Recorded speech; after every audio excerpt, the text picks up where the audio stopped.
All right, welcome to the Spoiler Kings movie review show right here on the Nerd Huddle Podcast Network.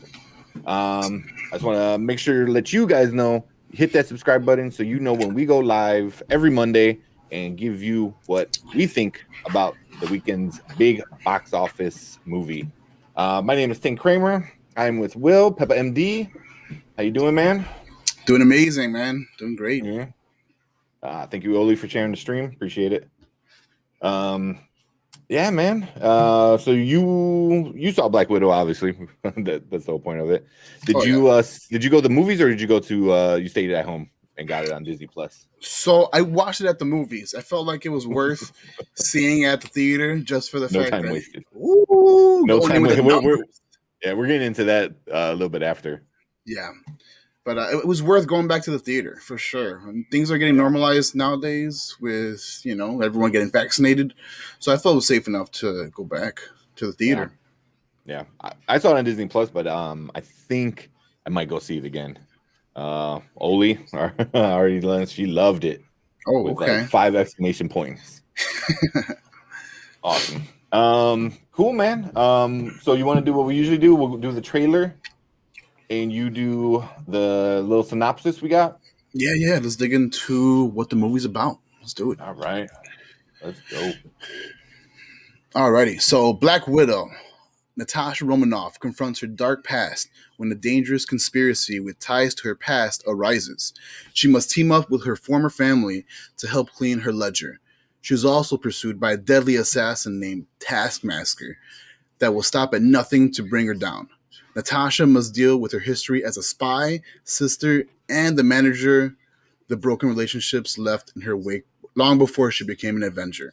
This prequel takes place after Captain America Civil War, right, and before Avengers Infinity War on the MCU timeline of films. Family and forgiveness are some critical themes of Marvel's newest blockbuster. The MCU is finally back. Woo! Yeah. This took a long time for it to get going. Oh man, this movie's been pushed back way too many times. Yeah. And it's cool because you get a nice little deep dive on her background. So we're seeing right here, who's that, right? Her sister, right? Sister. You got to put that in quotes. Yelena. Yeah, sister and family. Family, right? It was all for show. She's acting sister. So I kind of still get the sister vibes from this, even though like they barely had a brief like moment in their childhood where they spent together. Yeah. It was only 3 years. I'll bring this down. Yeah, it was only 3 years that they were a family. It was kind of interesting, but I guess when you don't have anything at all and then you're given some kind of normalcy, you kind of take it and run with it, kind of, I guess. Fredo said his spank bait got updated. Which is definitely a part of the movie that my girlfriend noticed when she was watching. She goes, there's a lot of Scarlett Johansson, but I was like, yeah. This man approves. That there is. Man. Yeah, man. This was definitely another like family heavy movie that I wasn't really expecting. I was waiting for Dom Toretto to come out with family. Seriously. Can't we talk about the themes? Yeah, which are the themes of this movie were definitely some of my favorite parts. You want to go first and talk about some of your favorite things of the movie? Yes. So I always love a good prequel. I love a coming of age story of how someone got to be where they are. We learned that Black Widow is someone that has felt always out of place because she's been taken away from her family. We'll notice a few themes that we'll talk about in a second. One being child trafficking. Another thing being women not having power over their own bodies. That's been a big thing since the longest that we're going to dig into. And I like that these issues were addressed, right? We need to talk about these things and have an open discussion about the things that bother us and the things that need to be changed, right? Men in power, sometimes, actually a lot of the time, is not a good idea. And we've seen that time and time and again. Again, the things that I really liked, I like the actresses and the actors in this film. Her sister plays a great like badass little sis that comes Yeah. into play. Her dad was like the Russian, played by Hopper off of Stranger Things. I forgot his actual actor name. David. Jeez, can't remember his name. It was David something. He does an amazing job. He Yeah, he can I don't drop have it. the accent, the Russian accent, on and off, which is pretty cool. Didn't see that Yeah. coming. But one thing, family is a big theme that in this one, that if you don't have one, you can always find family with someone else, even if you're not blood. What did you like about the film? What kind of things stood out to you? Dude, it was just overall so like a good story. I was expecting a good movie because Marvel knows how to make a good movie. I wasn't expecting a movie to go so deep in certain things. You know, like you said, like child trafficking, human trafficking, like kind of like women's rights, to their own bodies, kind of thing like that. Always said it has a lot of pockets. That was another thing, like something so simple as the vest that no one thought about in Infinity War became such a big part in this movie. They're like, oh, check that out, and it's like it means so much more in that movie, which I love, but Rachel Weisz was the mom. David Harbour was Red Guardian. Florence Pugh was the sister, and then obviously Scarlett Johansson. Holy crap, they were something about all of them together were really good. I mean, Rachel Weisz is an amazing actress anyway. Florence Pugh is definitely kind of like going up. Midsummer she was in. The big one she was in with the WWE one, the family one where she plays the kind of the story of the British chick. Paige. I know what you're talking about. Yeah, she's the mom of that one. Yeah. No, she was the kid, the younger version of her. She played the younger kid? Oh, yeah, okay. She played Paige, I think as the youngish mid-teenager kind of thing. But she was in there. So she's good. But one thing I know real quick we were talking about, what I read today was that Florence Pugh, which is Yelena, the sister, yes, she said she had a fight there's a fight for a joke that kind of happened, and it was a joke, but it was a really like interesting part where you kind of laugh at it, and then you're like, why did I laugh at that? Because it's kind of like jacked up. But they save Red Guardian from like this prison he's in, and he's like, oh, what's your problem? You guys are on your time of the month. And she made the joke. She goes, oh, we don't get periods because, we involuntarily had our uteruses, removed from us and blah, blah, blah. And it was kind of like the way she was saying it was kind of like joking about it, but also it wasn't. It was like a weird, like in between, which I thought, and only her character could do that. And I thought she did that really well. But from what I was reading today is she had a fight for that. She was like, no, I want to keep that in. That's kind of important. I'm like, that's like super important, It's like, guys like, oh, it's that time of the month. Well, actually, thanks to, all these dickheads, that's not a problem anymore, so that's like not fun. But yeah, definitely like I don't know how you felt, but that beginning sequence where they play the cover from Nirvana, the Teen Spirit. Oh yeah, that was nice. And they show all the things. right at that moment, I knew this movie was going to be epic. The whole beginning intro where they're kids, super awesome, really cool, awesome. But then the song, the way it was covered with all the glimpses of the kids being like kidnapped and this and that, I was like so emotional. And we're barely like 10 minutes in the freaking movie. Like we haven't even got to anything too important yet, Yeah. And I was like, oh man, I'm like, this is gonna be a good movie. Good movie, because it went, but I don't know, man. What were some parts like for you that kind of like really like stood out? So for me, let's see, something that really stood out to me besides everyone else. I don't know, man. I did. I did like how they set this up, right? So of course we mentioned it in the synopsis. This is right after Civil War. I liked how they kept Black Widow's character really like with the internal struggles. You can see it in her face expressions. You can see that she's on the run. She talks about how she's on the run because of what she did for Captain America, shooting Black Panther to kind of immobilize him temporarily. Yeah, we're talking about that. Yeah, also loved it. It was such a good song. It was a great cover. Yes. And what was I saying? Just her, how do you say, her internal struggles was something that really stood out to me, that everyone goes through things where they don't know, or not everyone, but a lot of people go through a phase where they don't know if they fit in, right? Even if it is with family. There's a lot of times where family may not be on the same wavelength as us, but someone, a close friend, they may understand us, and that makes them family type things. And we got a lot of that in this film. Even with the younger sister, right, quote unquote sister, all this when they were together as a young family, it was fake. It was like kind of staged, and it was just to keep them safe, kind of deal. Maybe you want to touch on that. It was an act, yeah. So it was a whole espionage kind of thing. There was a TV show called The Americans that wasn't out too long ago.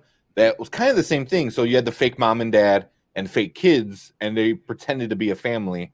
So Russia, the evil communist country, can steal our information, So that was like what was going on. They were like in some town in Ohio, and you got a floppy disk, which is kind of funny.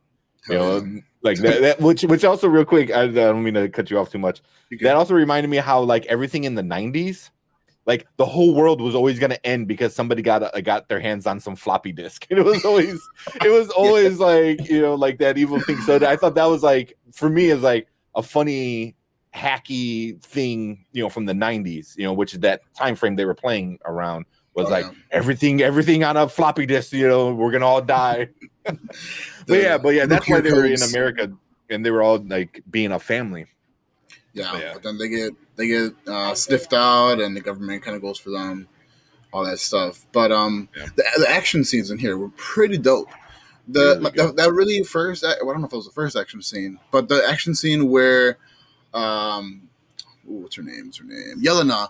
She sends these vials, right? These important vials that they're in, like an anecdote for a mind control thing that. Or clean the mind control, I think it was. It's to like rid you of the mind control if you are under some kind of mind control. Yeah. When they go to meet up with each other, they don't trust each other at all. Natasha's had big trust issues her whole life, even with the MCU, right? She didn't know if she could trust, Cap, Hulk. She's been having these. And here's the thing. I almost thought that and this is messed up of me, and I apologize for toxic masculinity, but I really thought she was trying to get at the Avengers for like her own personal like benefits, and that wasn't the case. She just really was looking for family. She was looking for these connections. I kept thinking that she was like sleeping around or something, and again, I apologize, but that's the kind of like vibe that I got from her. But now after watching this film, I see that's not the case. She's really looking for a place to stay, like in, bless her soul. She tries to get that. Yeah, I think there was a big scene where she was like, it was real to me, because like, Natasha was like, oh, it was fake. You're not my real dad. You're not my real mom. You're not my real. So it's like, it was all bullshit. Yeah. And then like, that was a really good scene too, where she was just like, it was real to me, and I was like, man, that kind of like hits you in the gut a little bit. It was like, it was fake, but at what point you're like, I do care for these people, and it's like, and then that's the only kind of, family you ever really known. So you kind of attach yourself to that. Right. But, Oli said, I'm a little confused on the Red Guardian saying he fought Captain America. Was it Bucky that he fought, or Isaiah? Which we found out Isaiah was, a Captain America, I guess, or a version of Captain America, unofficial, from that we found out from Falcon and Winter Soldier show. I don't know. I just assumed he was lying, kind of thing, because he never fought Captain America because he was on ice the entire time. that Red Guardian was big. So I assumed he was lying, but now that I think about it, it could have been Isaiah. I don't think it was Bucky because they were kind of on the same side with the whole Winter Soldier program and Russians and all that stuff. So I don't think it was Bucky, but I could see it being Isaiah. That would be interesting. That would be really cool to see that. It kind of sounded like he was just talking a big game. That was funny. And that pissed her off. She goes, "You haven't seen me in 20 years, and all you care about is yourself. And like, does Cap care about you? Like, get out of here, man." That was funny. But that first scene when they're fighting, that got me, man. Like telling a little 5-year-old, "There's no Santa."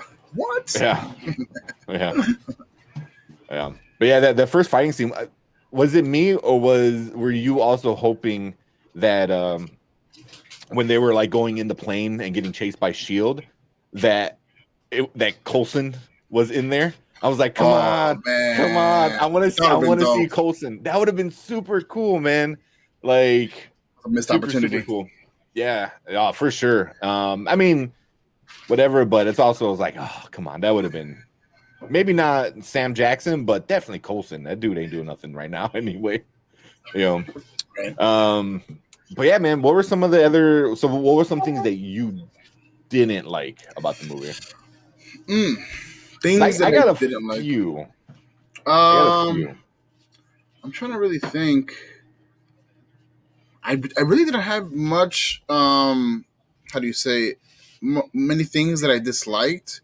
The flow of the movie, very nice. It wasn't too long of a movie. I think it was about 2 hours, but like a well-deserved 2 hours because they have to explain a lot of stuff.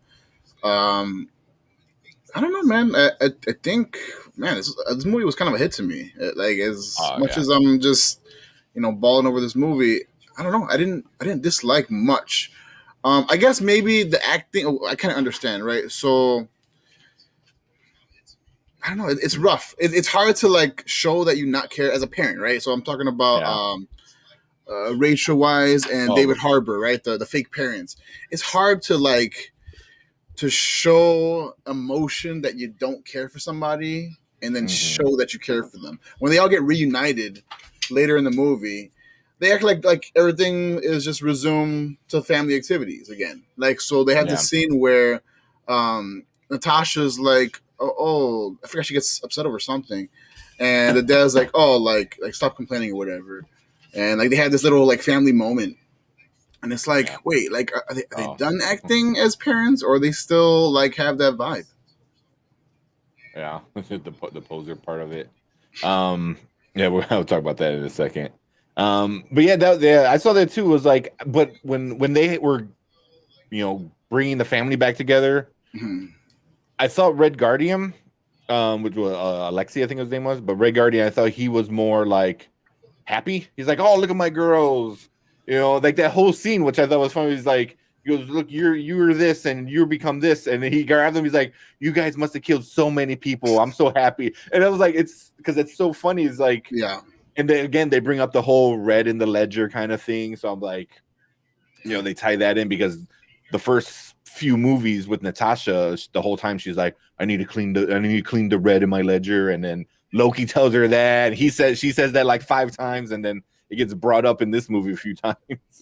But when they saw Rachel Weisz, which is I can't remember her name, but Melina, she was a lot more cold, like you said, though, very standoffish, but not, like the whole pig scene. Oh man, that was pretty rough. Like when she mind controls. She's the one that figured out how to do mind control, which is super messed up. And she tested it on those pigs. And when she tells the pig to come in and just tells the pig to stop breathing, and it like almost dies. Yeah. Oh, it falls to the ground, and she was like, "Cool." She goes, it had like 10 more seconds before it died." I was like, fine. "What the fuck?" Yeah, I was like, "Man, that." But that was like, I'm like, at that moment, I'm like, "Is she good or is she bad?"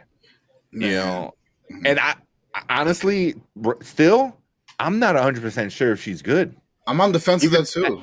At the end of this movie, she helped did what she did and win the day and stuff like that. but she seems shady. See, the way she did everything was like, I don't know. Don't we find out later in the film that Melina, who's the mom, wasn't she one of those abducted girls herself? And didn't she go through that? Didn't they talk about that?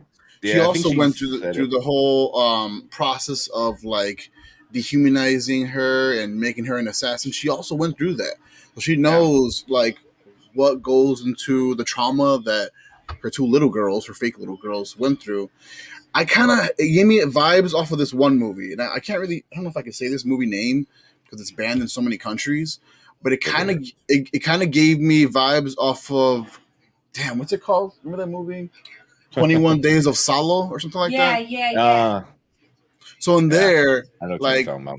the kids in there, right? They get also kind of abducted and traumatized, and just things that are like really bad and traumatizing things. They get so desensitized, and so I'm wondering.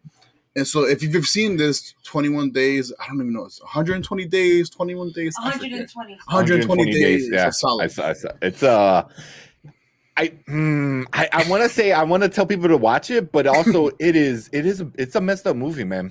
Bad. It's a messed up movie. Yeah, it's a messed up movie. It sounds stupid, but yeah, there's a bunch of movies I saw that you're kind of like, maybe I wish I didn't see that. You know? yeah. And that's one of them. That's definitely one of those. But yeah, I get what.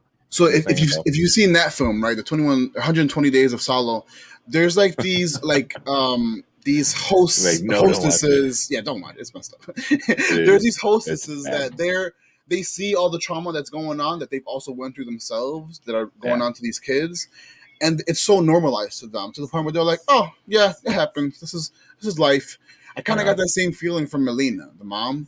She was just so like, oh, like, the pig's he's not breathing. He won't breathe for another 5 seconds. Like, it's so like, man, I know, like, nothing's real to them. I feel like, very cold-blooded. And I think when Yelena, the sister, says about the whole what happened, with the Red Room, which is the Red Room is where the Black Widows kind of come from, which are all these female like killer assassins. She told her, she goes, you were psychological. Like, they broke you down and made you desensitized, and they like changed your mind. You know what I mean? Like they brainwashed you in a sense. And she goes, they don't do that anymore. She goes, they just control you. It's like, so I can see that like being switch, why, like, right? Yeah, it was like a switch, like one girl wound up shooting herself and she didn't want to, and which was kind of crazy, but which is like bonkers. But I can see that, like, Melina being Melina being like desensitized because that was her programming, same thing with like Natasha, but Natasha was able to keep her heart. I think that was a big thing in the movie. Like, she was able to keep her sense of being a good person, in it, or kind of, because she did some fucked up shit, as we find out, in it. But for me, the one thing I really didn't like, what's your opinion on Ross? I didn't really have an opinion on Ross. I just thought, I'm like, he was just kind of there. I was like, like, I'm like, cool. He's going after all of the guys anyway. You kind of knew that, in Infinity War. He was just like that person. I want to see more of him later, which was exactly what I was going to say, Red Hulk. I don't know if they're going to do it because he's so old. They had to de-age him for this movie. Did they? Yeah, because he doesn't look. And I'm like, you're only going back, what, like 7 years? Like, theoretically, MCU timeline wise, you're only going back about 7 years. And I'm like, I don't know if they can make him Red Hulk, because I don't know. He's already so old. I can see them changing it a little bit. Like they do some other character, which we'll talk in a second. But one thing I didn't like about not really the film itself, but just like Disney and Marvel, is this movie should have came out after Civil War. I wanted to see this after Civil War, before Infinity War. It would have made more sense. At the end of this movie, I was like, F you Disney for not having the balls to be the first female led comic book character. You let DC run with that with Wonder Woman, and it stole the show. I thought Wonder Woman 1 was a great movie. Wonder Woman 2, not so much. But number 1 was awesome. And I'm like, that could have been Scarlett Johansson. That could have been Marvel. This movie was that good where I can see it being like, hey, we did it. We're awesome. We're the badasses, but you let DC do that. And that kind of like pissed me off. I was like, I think we would have cared more about Natasha. Wonder Woman for the win. They did it. No, not number 2 though. Number 2, 1984 was the complete opposite of Wonder Woman, the first one. Yeah. But that was another thing I like about this movie. It wasn't like there was no love interest. There was no like, oh, I gotta do it because I love him. It was like it was family. It was like I do it because I love my sister, even though she's not my real sister, kind of thing. And I had more of a connection with that than like I fell in love with some dude I just met 5 minutes ago. You know, but that the whole different argument. But that was one thing I was kind of really upset about. You know, I think I would have loved Black Widow in the final 2 Avenger movies more. I had Natasha for Wonder Woman would kill her, like no doubt, like no doubt, like that's not even a question. An Amazonian. Yeah, but the actual film, the biggest thing I didn't like was Taskmaster. I thought it was such a waste of the character. Hopefully, maybe they can. I don't want to get like down on it yet, but hopefully they could do something in the future with it. But I don't see why. I hate that Marvel does a thing where everything has to be connected. Like everything doesn't have to be directly connected. Yeah. You know what I mean? Because in the comic book, it's a guy, which I'm like, cool, make it a girl. I don't mind. I don't care, whatever. You know, you already got all the Black Widow thingies. But it was a SHIELD agent that had some kind of powers and then, takes some kind of medicine or whatever, gets amnesia, and gets more powers, but he gets amnesia, so he forgets he's a good guy, and then he kind of becomes a bad guy. And the Taskmaster is huge. He trains like every bad organization. He trains them in the Marvel universe. Like he's a legit badass, And in this one, Taskmaster was cool, but it was underutilized, and I don't know if they can continue doing the Taskmaster stuff with the way the movie ended. And I have to feel like it's such a cop-out because Taskmaster could literally go against everyone. I want to see him go against Spider-Man. I want to see him go against Bucky. I want to see him go against the new Cap, Like, I want to see that, or her, even if you keep it as her. And I felt like it was definitely more of a cop-out. Like, it wasn't a superpower. It was a chip in the back of her neck. And, and then her suit made her strong, too. And I was just like, I'm like, I don't know. That was the only, thing. It was like, Taskmaster wasn't the real bad guy of the film. It was just a piece, and I was kind of like, I really upset about that one. See, that's where I kind of fall short with the comic book knowledge. I wasn't too aware of the Taskmaster's main character energy that they were supposed to give off. I did not know that. Marvel screwed us over with Nat and Bucky. Yeah, because in the comic book they have a little relationship going. Yeah, but yeah. But I mean, that's the thing. I was like, it doesn't need to be directly from the comic book. I'm fine changing things. That's why if they change who Red Hulk is, I'm cool with that too. I mean, they make it another I don't know, his niece or his nephew. I don't know. But this one I just felt like I'm like you wasted such a great character, it was super cool to watch, but also was like, what are you gonna do with this great character going forward? Like I have enough faith in Marvel that they could do something positive with Taskmaster, but also it was like they shouldn't even bother with Taskmaster in this movie. Just let the guy in charge of the Red Room be the main bad guy. I mean, you already got like a dozen Black Widows, that can go after her. Why add this little one that you're like, oh, see how it all connects and blah blah blah. I was like, oh no, you don't have to do that. Yeah, you don't have to do that all the time. I know that she was under mind control, but I did wish she had more of like a voice, I guess. Yeah. Now that I'm kind of looking back, she didn't really speak. She was just like a robot, really. Yeah. No. Which also kind of like goes back to your like the theme of like men controlling things. It was like you could have let your daughter die, which I know sounds sucky, but the alternative was turn her into like your personal killer robot. You know, I was like, how is that any better than just letting her die and be gone and not keep living some kind of like horrible life that he made her live, you know? You know who did that role way better? DC with Cyborg. Ooh, he almost kind of lost his life. Or like RoboCop. Second time. Yeah. Second time. Or RoboCop, when you almost lose your life and you get a second chance and you get all these emotions. That was all missing from this movie. There's no emotion. And that kind of took away from the buildup of this big ass villain that I'm now kind of learning that they were supposed to play a bigger role, and that kind of takes away points from the movie a little bit. Yeah.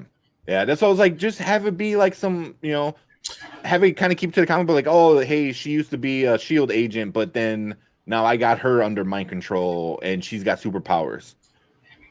You know, it doesn't have to be directly, you know, like, oh, that's the daughter that she killed and they did this. I was like, oh my God, like, come on, Disney. But at least we know what happened in Budapest, which was a whole funny thing. It was like how they pronounced it, Budapest. I was like, that was funny. But yeah, that was awesome. That was a big part of it. Yeah, and Nat talked about it a few times. They did. A few times. He has that quote where he's like, "You and I remember Budapest very differently." Yeah. And this movie is the reason why. We see what they both kind of went through. What did Clint go through in Budapest though? He helped her. So they like leveled Budapest like to get to the guy in charge of the Red Room. Like they destroyed the entire city to get to that guy, but even Natasha said killing him was her last thing she had to do to go to S.H.I.E.L.D., you know, to like prove the S.H.I.E.L.D. she's, you know, better. And I guess he had helped her do it, but as they were doing it, she said something along the lines like they like leveled the whole city or something along those lines. So I think Fredo said, I thought Budapest was going to be more action. They showed one clip. Yeah, I mean, I don't know. I don't want to go like, because then it's like a flashback in a prequel. So then you're starting to get all like Inception-y when it gets to like, you know, how far back are we gonna go? But they talked about it, I thought, you know, and then she went back to her old house, you know, and had parts where Clint was at. You know, was like they hung out in the vent, you know, which I'm like, oh, cool, you know, like she's telling her about Clint, which, you know, we'll talk about, you know, we'll do a separate episode about the post-credit scene. Maybe like a quick, like, you know, 10-minute episode. But she's telling her, it's like, hey, yeah, this guy, you know, like we were BFFs, you know, like we hung out in the vent for 2 weeks. You know, he helped me, you'll become a better person. I'm like, oh, cool, you know. So she's telling, you know, like, hey, you know, this guy's awesome. So, but yeah, man, anything else, good or bad, before we get into some other stuff? Not really. I like the themes that were kind of brought up. I love hearing real world stuff being brought to our fantasy world when it's done right. And this one kind of did it right. And I feel like they did justice by women and did justice by the storyline of Black Widow. I think that was pretty well done. I agree. Yeah. I agree. So as Alfredo said, like, when we first started, was money was the big thing. Box office. What was this gonna do? I knew it was going to do good. So if you watched our Did We Just Become Best Friends podcast last Thursday, we started talking a little bit about Black Widow and about some of the money. And globally, it did $215 million globally, which was pretty awesome. Like really, really awesome during a pandemic, coming back from the pandemic. And still a lot of like international countries having a lot of issues as well.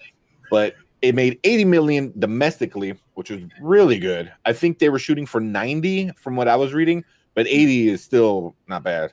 And then 78 million internationally for box office, which is still huge.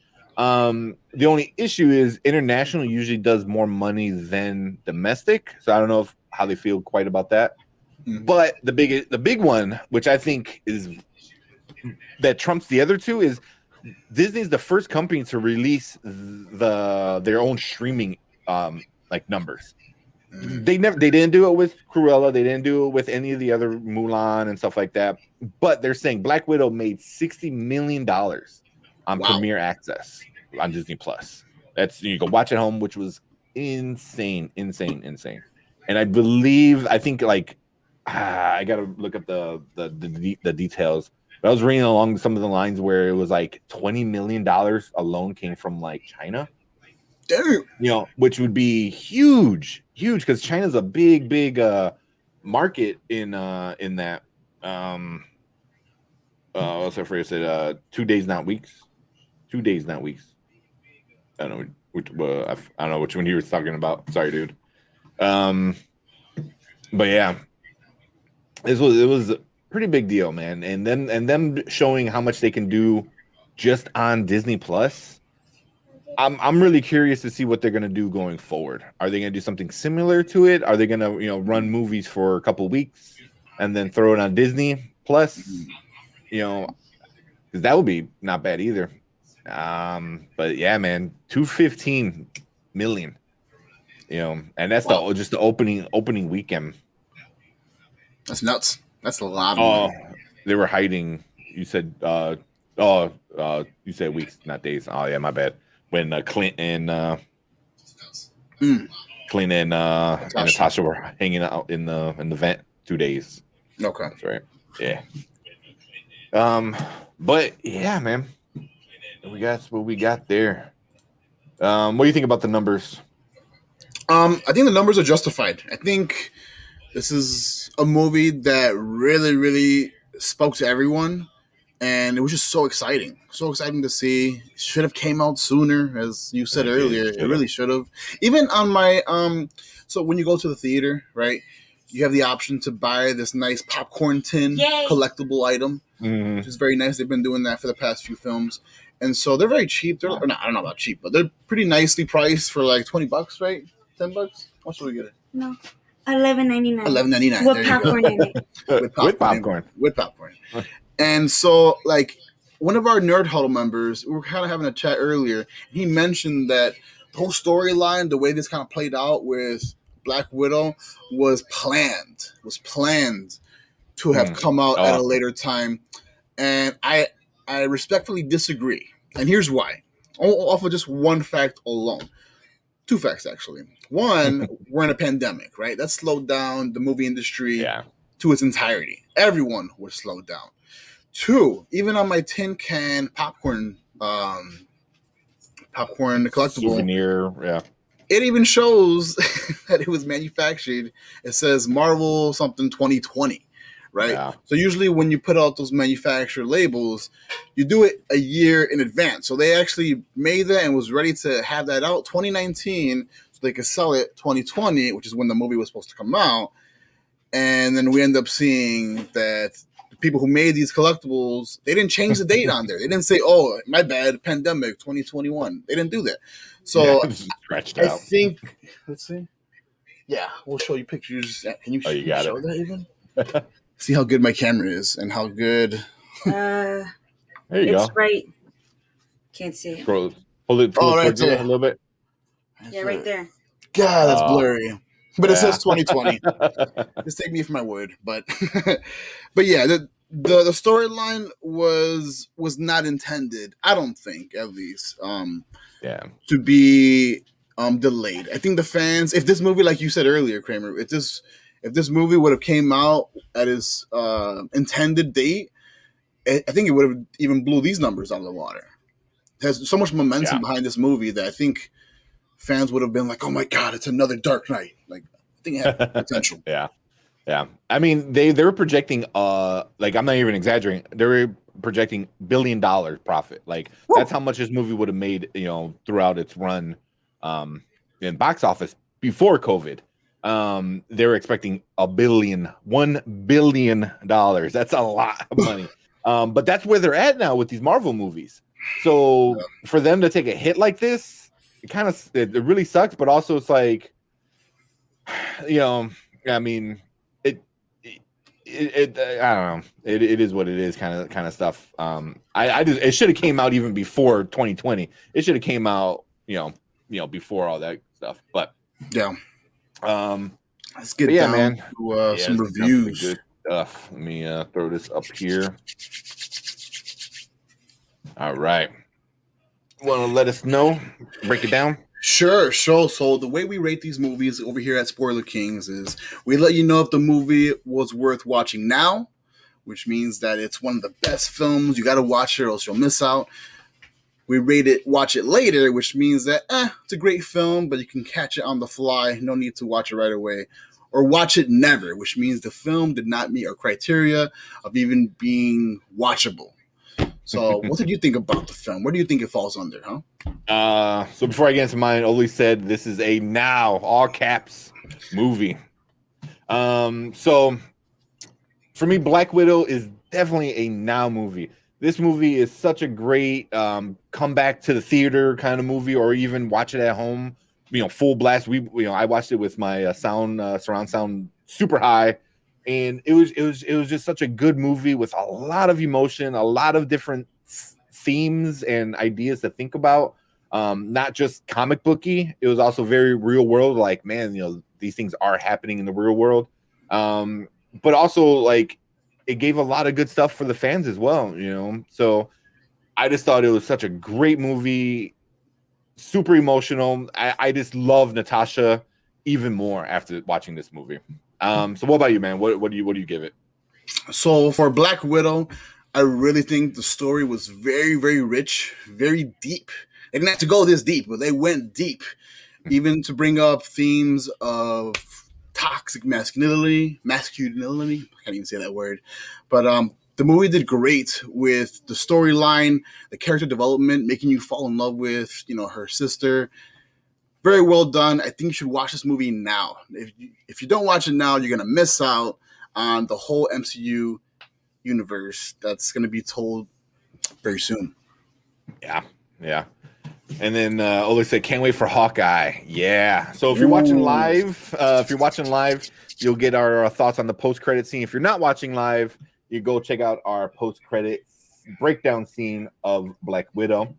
But then talking about critics, what they thought about it. So on Rotten Tomatoes, the critics gave it 80%, and the audience is 92%, which are pretty good. I thought the critics would be a little bit better, but just go over a few of the critics from Film Spotting.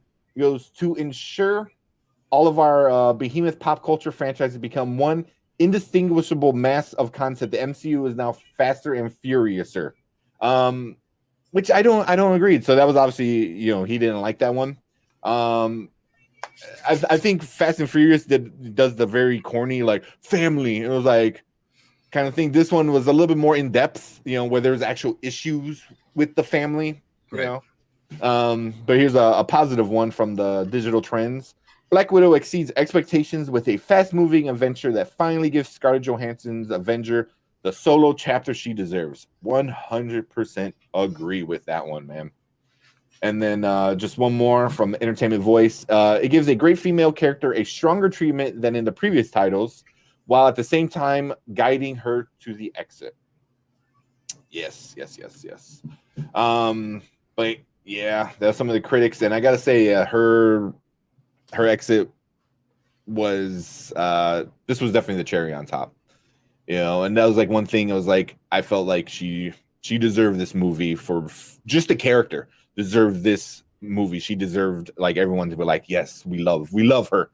Because when she made the sacrifice and killed herself to get the stone, like Tony Stark got a big grand finale farewell funeral, and then meanwhile like Hawkeye and Wanda were like, yeah, our loved ones died too. And they're like, yeah, shut up, it's Tony. It was like, mind you, Tony, like the real good is one thing that pissed me off was like Tony after Infinity War, Tony took off and like started his family. He's like, I'm done. F this. Meanwhile, Natasha was the run running the Avengers, making sure everything's still running smoothly worldwide. I mean, even intergalactic with Captain Marvel, So it was like Natasha was still running shit even after Tony had checked out. So this is the movie that Black Widow Natasha deserves. Loved it. Any last little thoughts? No, not much for me. I do say watching it on the big screen is key if you want to get a really, really good experience. I think this is definitely a film to bring you back to the theater for sure. Yeah. Yep. I agree. Cool, man. But that is it for this week for Spoiler Kings. This is our schedule for everyone here on the Nerd Huddle. Tomorrow we got Panda and Grizzly. They're doing some Bears stuff where they're going to start looking at individual positions and players. Get to know your Chicago Bears. And then Wednesday we got Dynasty Pylon. They're going to start doing some fantasy draft, mock drafts, some IDP stuff. So if you're into all your fantasy football, go check them out. Thursdays we got Did We Just Become Best Friends? We are doing the final episode of Loki. Great series. Another Marvel home run. And we're going to talk about the finale of Loki. And then Sunday, we got the Morning Spike. We're getting ready for fantasy football as well. We're going to break down all your running backs, all the stuff you need to know about running backs for your draft. And then the Spoiler Kings next week. I forgot what we're doing next week. I don't have it here with me. But we are doing another movie. I think what's coming out next week? Remember? I don't remember. Give me 1 second. Having a brain fart. Was it? Oh, here we go. It's the Space Jam. Oh, is gonna be the big one. So LeBron James is gonna come out and with Bugs Bunny and stuff like that. My expectations for that one are not high, but you never know, man. LeBron James. There you go. So we got Space Jam with LeBron James. Can't wait. Doing that one next week. But yeah, make sure you guys hit that sub button. Follow us on YouTube, on Twitch, and we're over on Spotify, all that good stuff too. On Facebook. Come say hello when we go live. For the Space Jam later.